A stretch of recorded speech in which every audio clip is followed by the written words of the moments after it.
নান্দনিক চলচ্চিত্র মননশীল দর্শক, আলোকিত সমাজ এমন স্লোগান নিয়ে পর্দা উঠছে ঢাকা আন্তর্জাতিক চলচ্চিত্র উৎসবের ২৩তম আসর।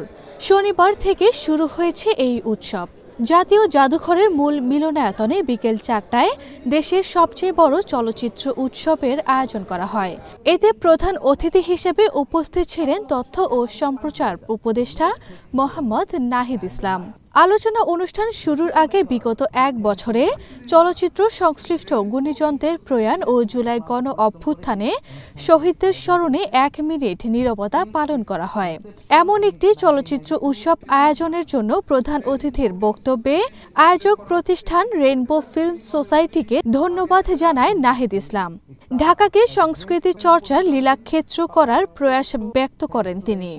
এই গ্লোবাল প্ল্যাটফর্মগুলোতে আমরা আরও কিভাবে আমাদের ফিল্ম ইন্ডাস্ট্রিকে আমরা সমৃদ্ধ করতে পারি, সেই জায়গা থেকে আমরা সরকারের জায়গা থেকে সর্বাত্মকভাবে সহযোগিতা করব এবং আমরা প্রত্যাশা করি, আকাঙ্ক্ষা করি যে ঢাকাকে আমরা একটি বহু সংস্কৃতি এবং বহু ভাষাভিত্তিক একটি সাংস্কৃতিক কেন্দ্রে পরিণত করতে পারব এবং সেই সাংস্কৃতিক চর্চার লীলাক্ষেত্র হবে Dhaka.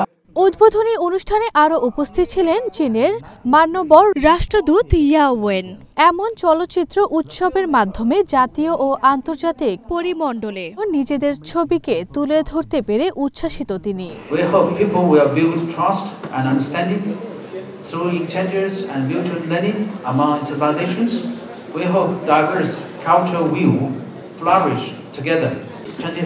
Dhaka International Film Festival and the China-Bangladesh Film Week be a resounding success, and may our friends.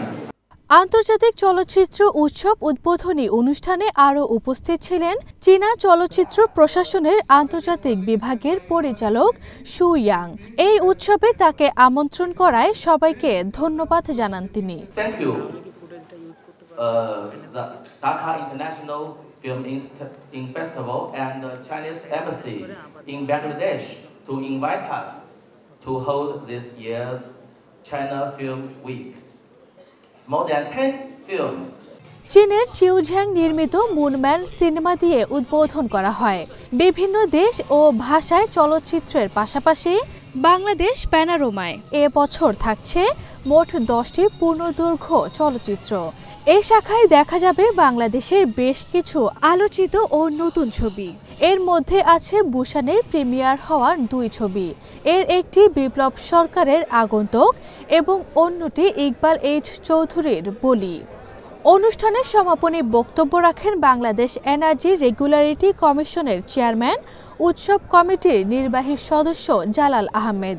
তিনি বলেন, অর্থ এবং তথ্য ও সম্প্রচার মন্ত্রণালয় থেকে নিয়মিত অর্থ বরাদ্দের জন্য যদি এই উৎসবকে তালিকাভুক্ত করা হয় তাহলে উৎসব নিয়ে প্রতি বছর যে দুশ্চিন্তা সেটি আর থাকবে না। Special guest, Mr. Yao Wen, Ambassador of the People's Republic of China. 9 দিনব্যাপী এই আয়োজনে 75টি দেশের 220টি চলচ্চিত্র দেখানো হবে। ভেন্যু হিসেবে এবারও থাকছে বাংলাদেশ শিল্পকলা একাডেমি, বাংলাদেশ জাতীয় জাদুঘরের মূল ও সুফিয়া কামাল মিলনায়তন ও অলিয়স ফ্রান্সেস। এছাড়া এবার যুক্ত হচ্ছে নর্থ সাউথ ও গ্রিন ইউনিভার্সিটি। এই দুটি বেসরকারি বিশ্ববিদ্যালয়ের মিলনায়তনে প্রতিদিনই থাকছে সিনেমা প্রদর্শনী। আরভি ইসলাম হিমু, এশিয়ান টেলিভিশন।